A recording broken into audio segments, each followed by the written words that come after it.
This is Chapter 2 of Think and Grow Rich. Faith.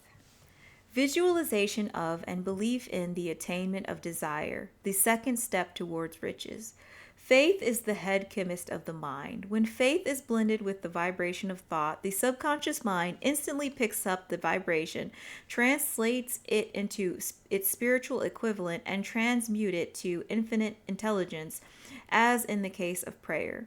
The emotion of faith, love, and sex are the most powerful of all the major positive emotions. When the three are blended, they have the effect of coloring the vibration of thought in such a way that it instantly reaches the subconscious mind, where it is changed into its spiritual equivalent, the only form that induces a response from infinite intelligence. Love and faith are psychic, related to the spiritual side of man. Sex is biological and related to the physical. The mixing or blending of these three emotions has the effect of opening a direct line of communication between the finite mind of man and infinite intelligence. How to develop faith.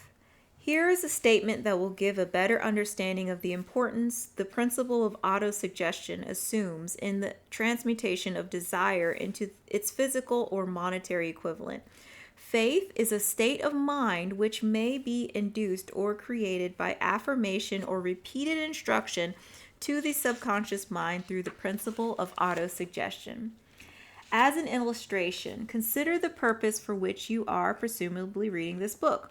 The object is naturally to acquire the ability to transmute the intangible thought impulse of desire into its physical counterpart, money.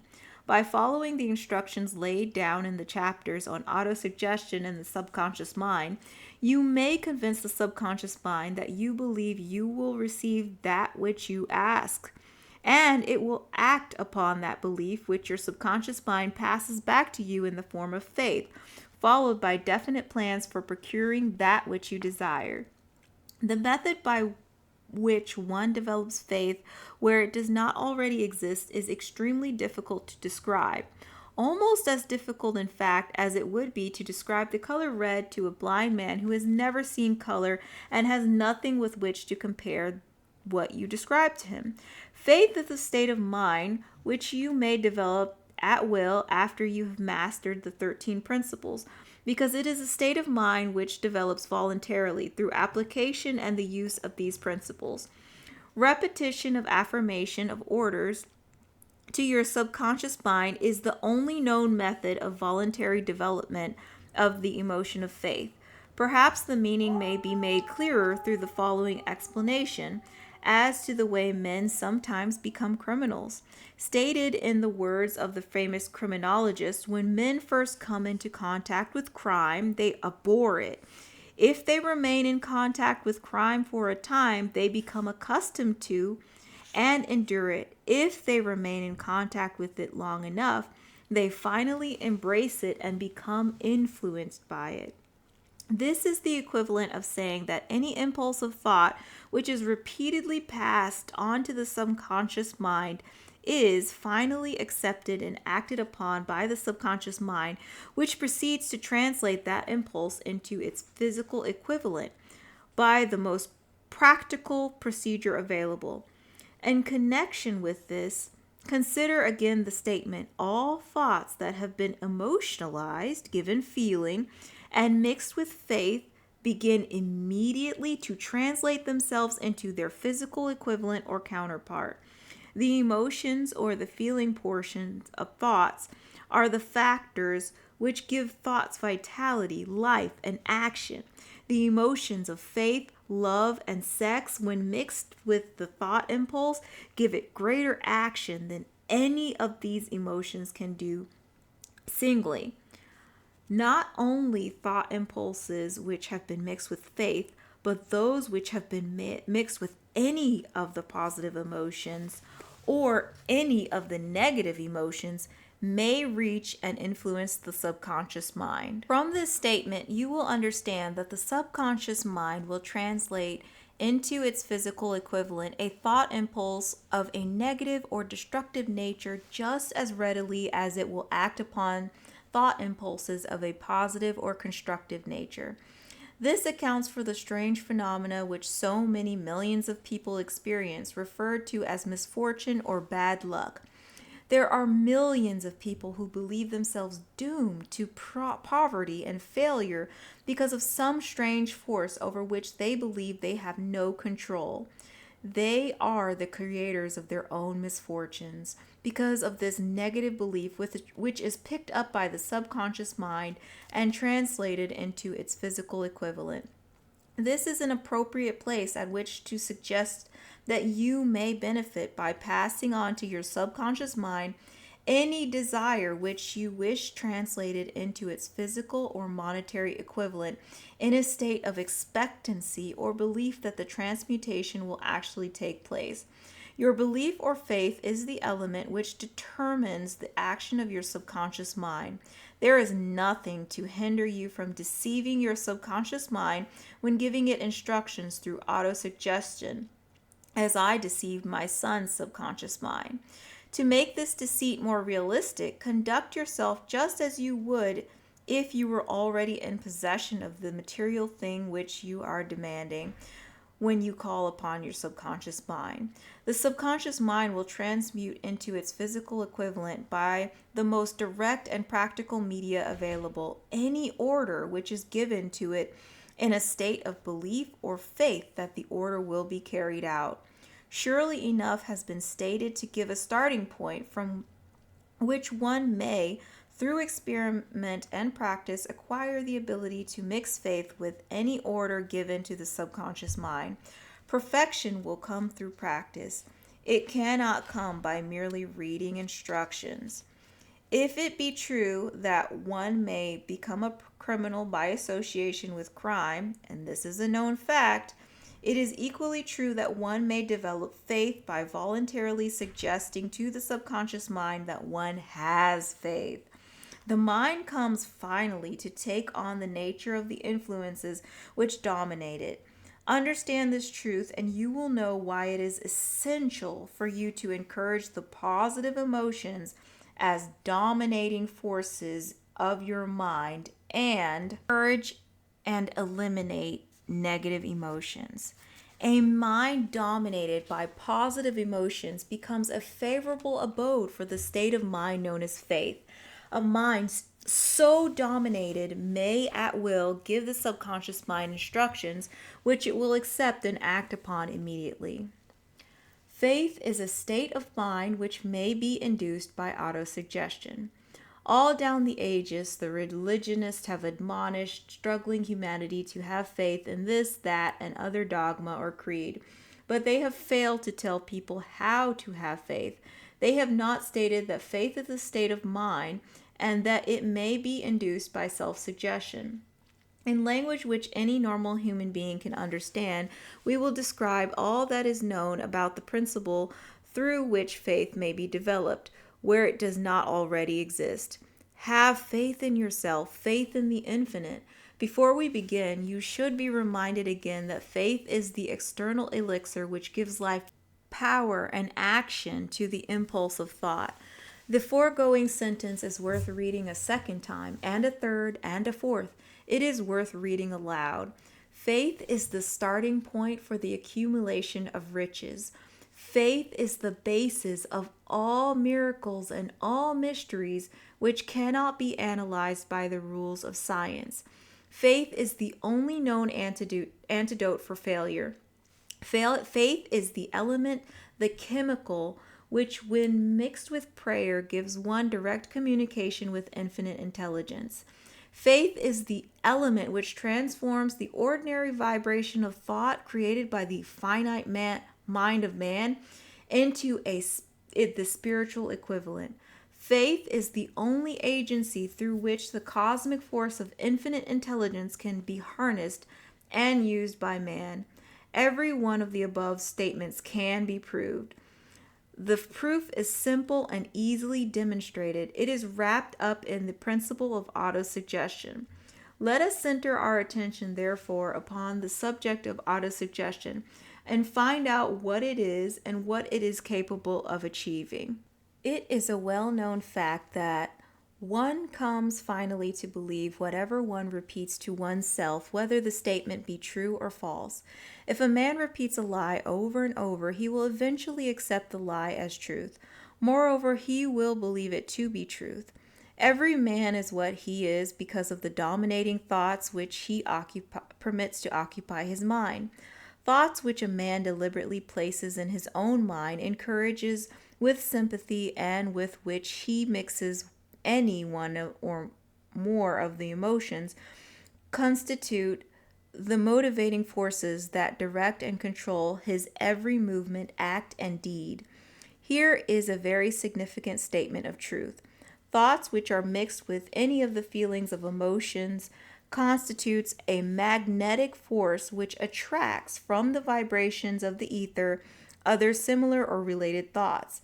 A thought thus magnetized with emotion may be compared to a seed which, when planted in fertile soil, germinates, grows, and multiplies itself over and over again, until that which was originally one small seed becomes countless millions of seeds of the same brand. The ether is a great cosmic mass of external forces of vibration. It is made up of both destructive vibrations and constructive vibrations. It carries at all times vibrations of fear, poverty, disease, failure, and misery, and vibrations of prosperity, health, success, and happiness, just as surely as it carries the sounds of hundreds of orchestrations of music and hundreds of human voices, all of which maintain their own individuality and means of identification through the medium of radio. From the great storehouse of the ether, the human mind is constantly attracting vibrations which harmonize with that which dominates the human mind. Any thought, idea, plan, or purpose which one holds in one's mind attracts from the vibrations of the ether a host of its relatives, adds those quote unquote relatives to its own force, and grows until it becomes the dominant motivating master of the individual in whose mind it has been housed. Now, let us go back to the starting point and become informed as to how the original seed of an idea, plan, or purpose may be planted in the mind. The information is easily conveyed. Any idea, plan, or purpose may be placed in the mind through repetition of thought. This is why you are asked to write out a statement of your major purpose or definite chief aim. Commit it to memory and repeat it in audible words day after day until these vibrations of sound have reached your subconscious mind. We are what we are because of the vibrations of thought which we pick up and register through the stimuli of our daily environment. Resolve to throw off the influences of any unfortunate environment and to build your own life to order. Taking inventory of mental assets and liabilities, you will discover that your greatest weakness is lack of self-confidence. This handicap can be surmounted and timidity transformed into courage through the aid of the principle of autosuggestion. The application of this principle may be made through the simple arrangement of positive thought impulses stated in writing, memorized, and repeated until they become a part of the working equipment of the subconscious faculty of your mind. Formula for self-confidence. Number 1. I know that I have the ability to achieve the object of my definite purpose in life. Therefore, I demand of myself persistent, continuous action towards its attainment. I here and now promise to render such action. Number 2. I realize the dominating thoughts of my mind will eventually reproduce themselves in outward physical action and gradually transform themselves into physical reality. Therefore, I will concentrate my thoughts for 30 minutes daily upon the task of thinking of the person I intend to become, thereby creating in my mind a clear mental picture of that person. Number 3. I know through the principle of autosuggestion any desire that I persistently hold in my mind will eventually seek expression through some practical means of obtaining its object. Therefore, I will devote 10 minutes daily to demanding myself the development of self-confidence. Number 4, I have clearly written down a description of my definite chief aim in life, and I will never stop trying until I shall have developed sufficient self-confidence for its attainment. Number 5, I fully realize that no wealth or position can long endure unless built upon truth and justice. Therefore, I will engage in no transaction which does not benefit all whom it affects. I will succeed by attracting to myself the forces I wish to use and the cooperation of other people. I will induce others to serve me because of my willingness to serve others.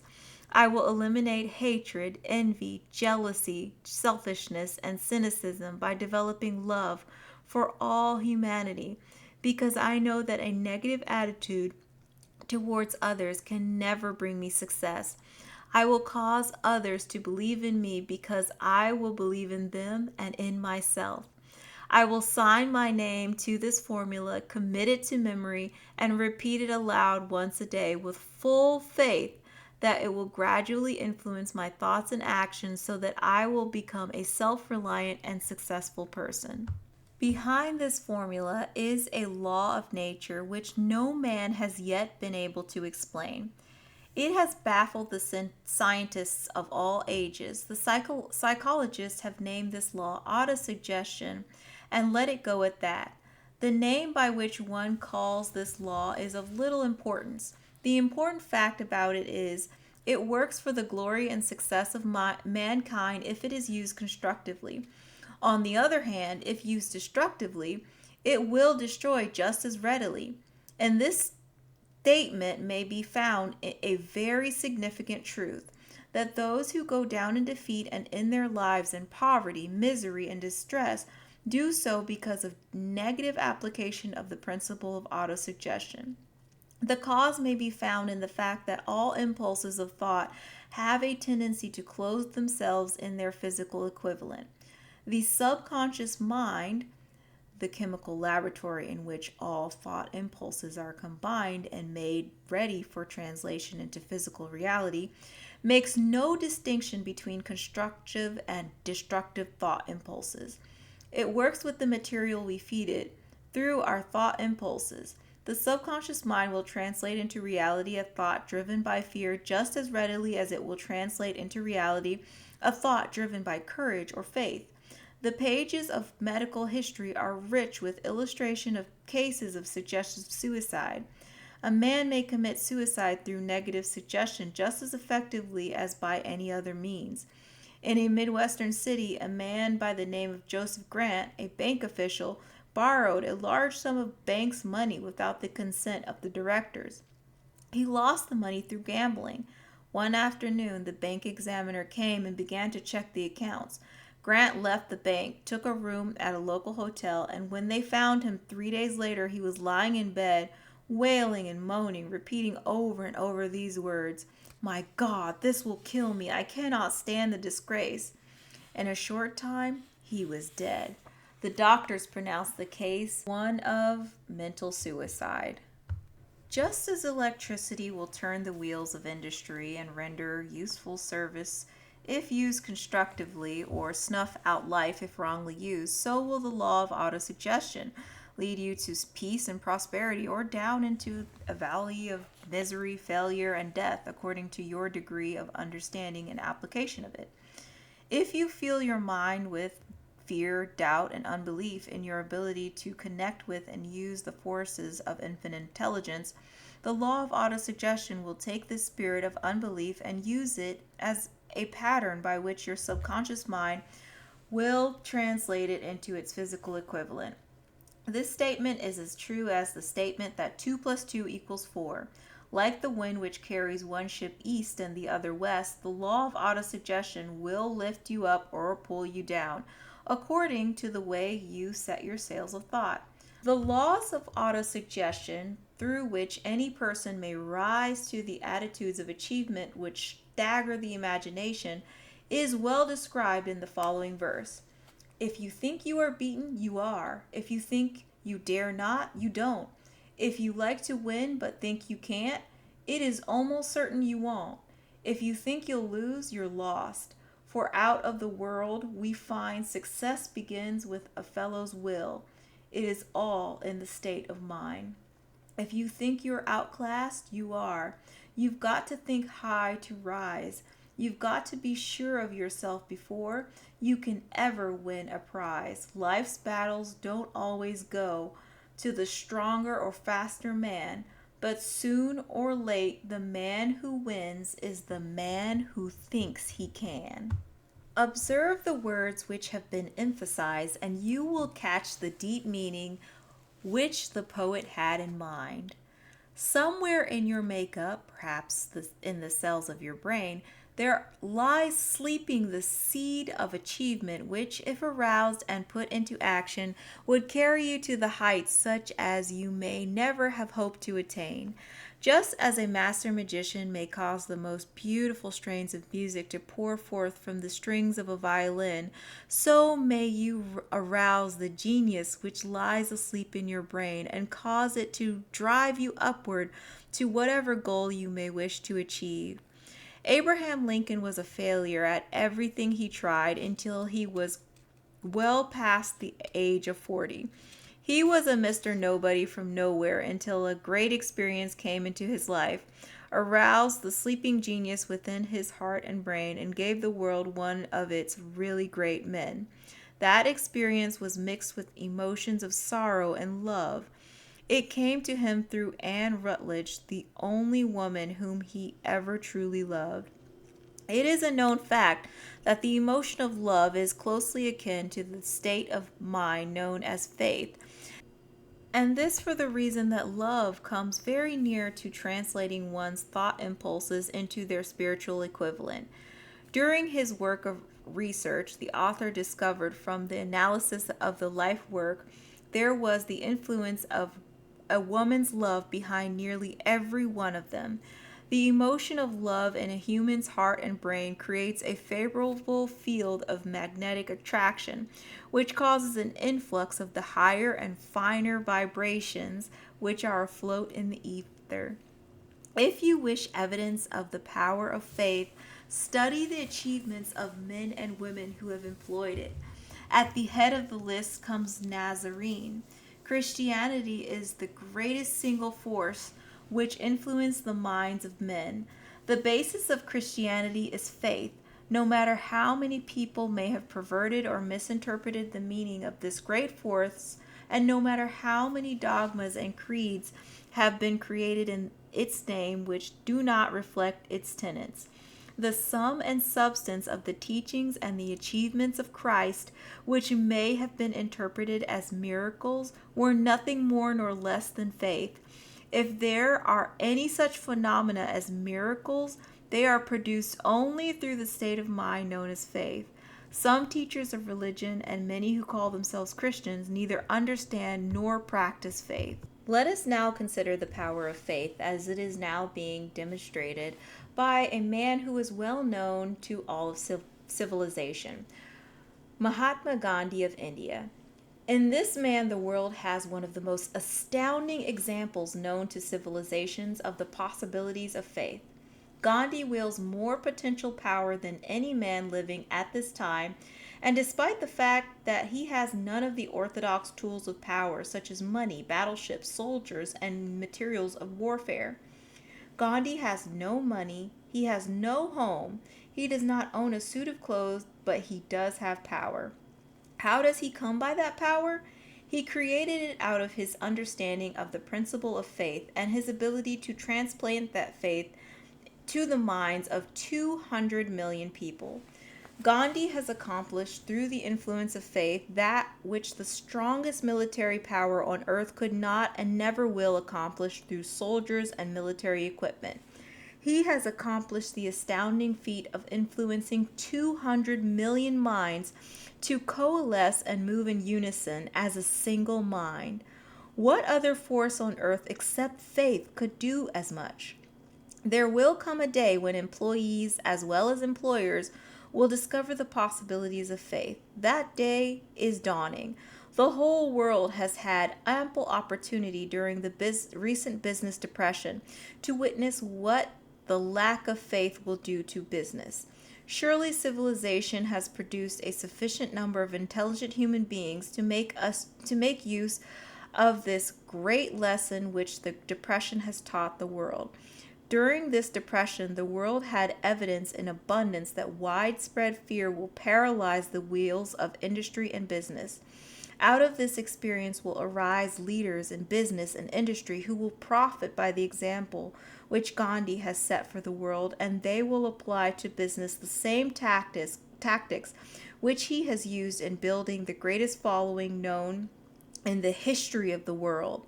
These leaders will come from the rank and file of the unknown men who now labor in the steel plants, the coal mines, the automobile factories, and in the small towns and cities of America. Business is due for a reform. Make no mistake about this. The methods of the past based upon economic combinations of force and fear will be supplanted by the better principle of faith and cooperation. Men who labor will receive more than daily wages. They will receive dividends from the business, and same as those who supply the capital for business. But first they must give more to their employers and stop bickering and bargaining by force at the expense of the public. Moreover, and this is the most important thing of all, they will be led by leaders who will understand and apply the principles employed by Mahatma. Only in this way may leaders get from their followers the spirit of full cooperation which constitutes power in its highest and most enduring form. This stupendous machine age in which we live and from which we are just emerging has taken the soul out of men. Its leaders have driven men as though they were pieces of cold machinery. They were forced to do so by the employees who have bargained at the expense of all concerned to get and not to give. The watchword of the future will be human happiness and contentment, and when this state of mind shall have been attained, the production will take care of itself more effectively than anything that has ever been accomplished where men did not and could not mix faith and individual interests with their labor. Because of the need for faith and cooperation in operating business and industry, it will be both interesting and profitable to analyze an event which provides an excellent understanding of the method by which industrialists and businessmen accumulate great fortunes by giving before they try to get. The event chosen for this illustration dates back to 1900, when the United States Steel Corporation was being formed. As you read the story, keep in mind these fundamental facts and you will understand how ideas have been converted into huge fortune. First, the United States Steel Corporation was born in the mind of Charles M. Schwab in the form of an idea he created through his imagination. Second, he mixed faith with his idea. Third, he formulated a plan for the transformation of his idea into physical and financial reality. Fourth, he put his plan into action with his famous speech at the University Club. Fifth, he applied and followed through on his plan with persistence and backed it with firm decision until it had been fully carried out. Sixth, he prepared the way for success by a burning desire for success. If you are one of those who have often wondered how great fortunes are accumulated, this story of the creation of the United States Steel Corporation will be enlightening. If you have any doubt that men can think and grow rich, this story should dispel that doubt, because you can plainly see in the story of the United States Steel the application of a major portion of the 13 principles described in this book. This astounding description of the power of an idea was dramatically told by John Lowell in the New York World Telegram, with whose courtesy it is here reprinted. A pretty after-dinner speech for $1 billion. When, on the evening of December 12, 1900, Some 80 of the nation's financial nobility gathered in the banquet hall of the University Club on Fifth Avenue to do honor to a young man from out of the West. Not half a dozen of the guests realized they were to witness the most significant episode in American industrial history. J. Edward Simmons and Charles Stewart Smith, their hearts full of gratitude for the lavish hospitality bestowed on them by Charles M. Schwab during a recent visit to Pittsburgh, had arranged the dinner to introduce the 38-year-old steel man to Eastern banking society. But they didn't expect him to stampede the convention. They warned him, in fact, that the blossoms within New York's stuffed shirts would not be responsive to oratory, and that if he didn't want to bore the Stillemans and Harrimans and Vanderbilts, he had better limit himself to 15 or 20 minutes of polite vaporings and let it go at that. Even John Pierpont Morgan, sitting on the right hand of Schwab, as became his imperial dignity, intended to grace the banquet table with his presence only briefly. And so far as the press and public were concerned, the whole affair was of so little moment that no mention of it found its way into print the next day. So the two hosts and their distinguished guests ate their way through the usual 7 or 8 courses. There was little conversation, and what there was of it was restrained. Few of the bankers and brokers had met Schwab, whose career had flowered along the banks of the Monongahela, and none knew him well. But before the evening was over, they, and with them Money Master Morgan, were to be swept off their feet, and a billion-dollar baby, the United States Steel Corporation, was to be conceived. It is perhaps unfortunate for the sake of history that no record of Charles Schwab's speech at the dinner table was ever made.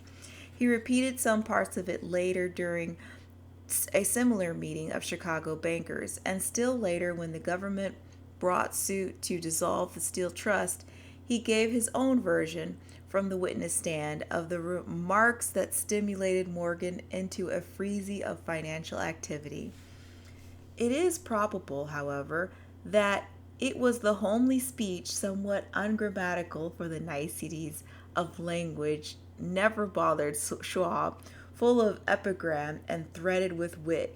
But aside from that, it gave a galvanic force and effect upon the 5 billions of estimated capital that was represented by the diners.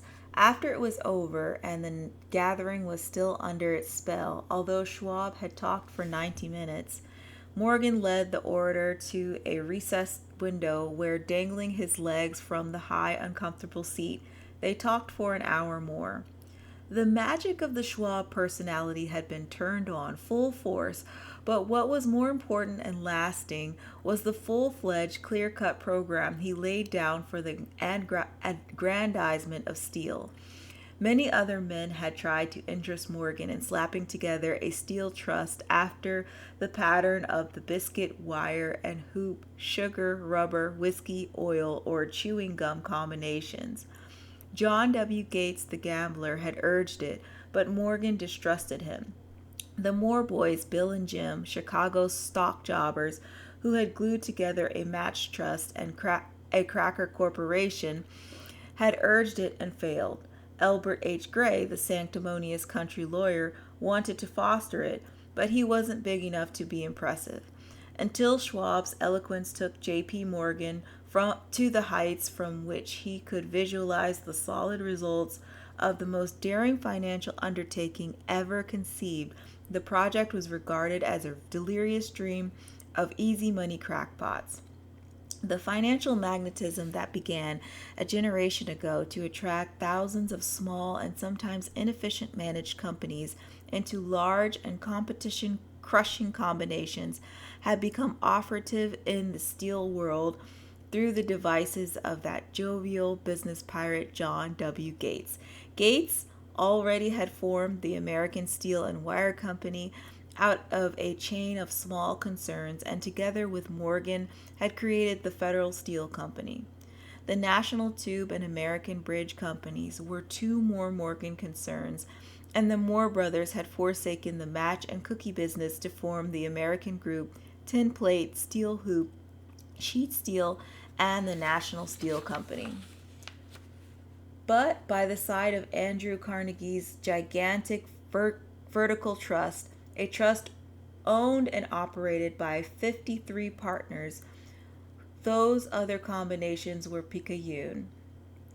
They might combine to their heart's content, but the whole lot of them couldn't make a dent in the Carnegie organization, and Morgan knew it.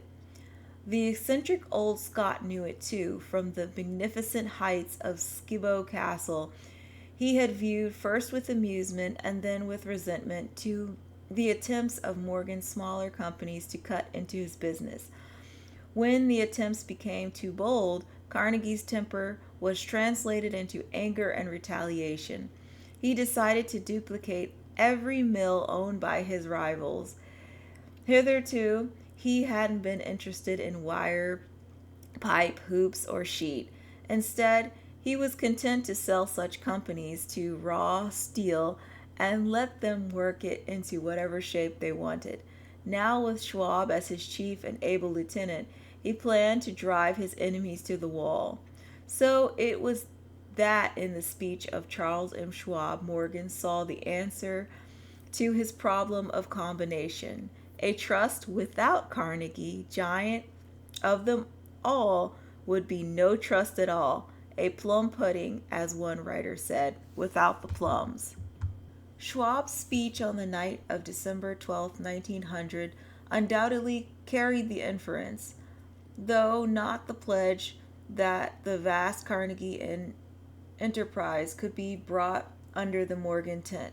He talked of the world future for steel, of reorganization for efficiency, of specialization, of the scraping of unsuccessful mills, and concentration of effort on the flourishing properties, of economies in the ore traffic, of economies in overhead and administrative departments, of capturing foreign markets.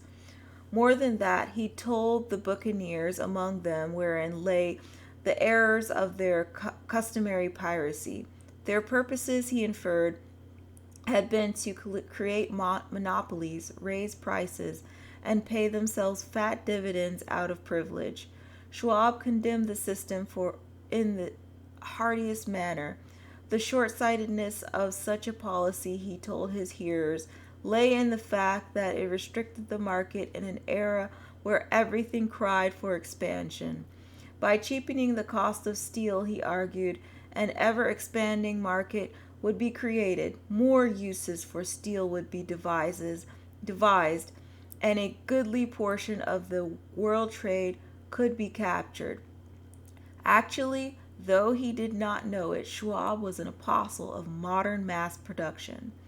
So the dinner at the University Club came to an end. Morgan went home to think about Schwab's rosy predictions. Schwab went back to Pittsburgh to run the steel business for wee Andrew Carnegie, while Gary and the rest went back to their stock tickers to fiddle around in anticipation of the next move. It was not long coming. It took Morgan about 1 week to digest the feast of reason Schwab had placed before him. When he had assured him that no financial indigestion was to result, he sent for Schwab and found that young man rather coy. Mr. Carnegie, Schwab indicated, might not like it if he found his trusted company president had been flirting with the Emperor of Wall Street, the street upon which Carnegie was resolved never to tread. Then it was suggested by John W. Gates, the go-between, that if Schwab happened to be in the Bellevue Hotel in Philadelphia, J.P. Morgan might also happen to be there. When Schwab arrived, however, Morgan was inconveniently ill at his New York home, and so, on the elder man's pressing invitation, Schwab went to New York and presented himself at the door of the financier's library. Now, certain economic historians have professed the belief that from the beginning to the end of the drama, the stage was set by Andrew Carnegie, that the dinner to Schwab, the famous speech, the Sunday night conference between Schwab and the Money King were events arranged by the canny Scot, The truth is exactly the opposite. When Schwab was called in to consummate the deal, he didn't even know whether the little boss, as Andrew was called, would so much as listen to an offer to sell, particularly to a group of men whom Andrew regarded as being endowed with something less than holiness.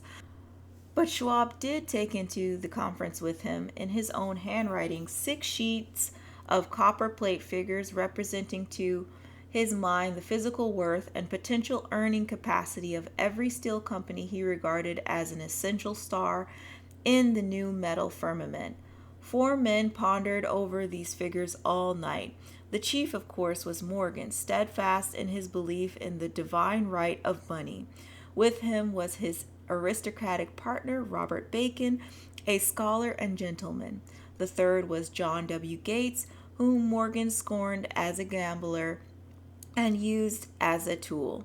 The fourth was Schwab, who knew more about the process of making and selling steel than any whole group of men in the living. Throughout that conference, the Pittsburghers' figures were never questioned. If he said a company was worth so much, then it was worth that much and no more. He was insistent, too, upon including in the combinations only those concerns he nominated. He had conceived a corporation in which there would be no duplication, not even to satisfy the greed of friends who wanted to unload their companies upon the broad Morgan shoulders. Thus he left out, by design, a number of larger concerns upon which the walruses and carpenters of Wall Street had cast hungry eyes. When dawn came, Morgan rose and straightened his back. Only one question remained. "Do you think you can persuade Andrew Carnegie to sell?" he asked. "I can try," said Schwab. "If you can get him to sell, I will undertake the matter," said Morgan. So far, so good. But would Carnegie sell? How much would he demand? Schwab thought about 320 million. What would he take payment in? Common or preferred stocks? Bonds? Cash? Nobody could raise $1/3 billion in cash. There was a golf game in January on the frost-cracking heath of the St. Andrew's Links in Westchester, with Andrew bundled up in sweaters against the cold, and Charlie talking volubly as usual to keep his spirits up. But no world of business was mentioned until the pair sat down in the cozy warmth of the Carnegie cottage hard by. Then, with the same persuasiveness that had hypnotized 80 millionaires at the University Club, Schwab poured out the glittering promises of retirement and comfort, of untold millions to satisfy the old man's social caprices. Carnegie capitulated, wrote a figure on a slip of paper, handed it to Schwab, and said, "All right, that's what we'll sell it for." The figure was approximately $400 million and reached by taking 320 million mentioned by Schwab as a basic figure and adding to it 80 million to represent the increased capital value over the previous 2 years. Later, on the deck of the transatlantic liner, the Scotsman said ruefully to Morgan, "I wish I'd asked you for 100 million or more." "If you'd asked for it, you'd have gotten it," Morgan told him cheerfully. There was an uproar, of course. A British correspondent cabled that the foreign steel world was appalled by the gigantic combination. President Hadley of Yale declared that unless trusts were regulated, the country might expect an emperor in Washington within the next 25 years. But that able stock manipulator Keene went at his work of shoving the new stock at the public so vigorously that all the excess water, estimated by some nearly at 600 million, was absorbed in a twinkling. So Carnegie had his millions, and the Morgan Syndicate had 62 million for all its trouble, and all the boys from Gates to Gary had their millions. The 38-year-old Schwab had his reward. He was made president of the new corporation and remained in control until 1930. The power of faith. This dramatic story of big business was included in this business because it is a perfect illustration of the method by which desire can be transmuted into its physical equivalent. I imagine some readers will question the statement that a mere intangible desire can be converted into its physical equivalent. Doubtless some will say you cannot convert nothing into something. The answer is in the story of United States Steel. That giant organization was created in the mind of one man. The plan by which the organization was provided with the steel mills that gave it financial stability was created in the mind of the same man. His faith, his desire, his imaginations, his persistence were the real ingredients that went into United States Steel. The steel mills and mechanical equipment acquired by the corporation after it had been brought into legal existence were incidental, but careful analysis will disclose the fact that the appraised value of the properties acquired by the corporation increased in value by an estimated $600 million by the mere transaction which consolidated them under one management. In other words, Charles M. Schwab's idea, plus the faith with which he conveyed it to the minds of J.P. Morgan and the others, was marketed for a profit of approximately $600 million, not an insignificant sum for a single idea. What happened to some of the men who took their share of the millions of dollars of profit made by this transaction is a matter with which we are not now concerned. The important feature of the astounding achievement is that it serves as unquestionable evidence of the soundness of the philosophy described in this book, because this philosophy was the rap and the woof of the entire transaction. Moreover, the practicability of the philosophy has been established by the fact that the United States Steel Corporation prospered and became one of the richest and most powerful corporations in America, employing thousands of people, developing new uses for steel, and opening new markets, thus proving that the $600 million in profit which the Schwab idea produced was earned. Riches begin in the form of thought. The amount is limited only by the person in whose mind the thought is put into motion. Faith removes limitations. Remember this when you are ready to bargain with life for whatever it is you ask as your price for having passed this way. Remember also that the man who created the United States Steel Corporation was practically unknown at the time. He was merely Andrew Carnegie's Man Friday until he gave birth to his famous idea. After that, he quickly rose to a position of power, fame, and riches. There are no limitations to the mind except those we acknowledge. Both poverty and riches are an offspring of thought.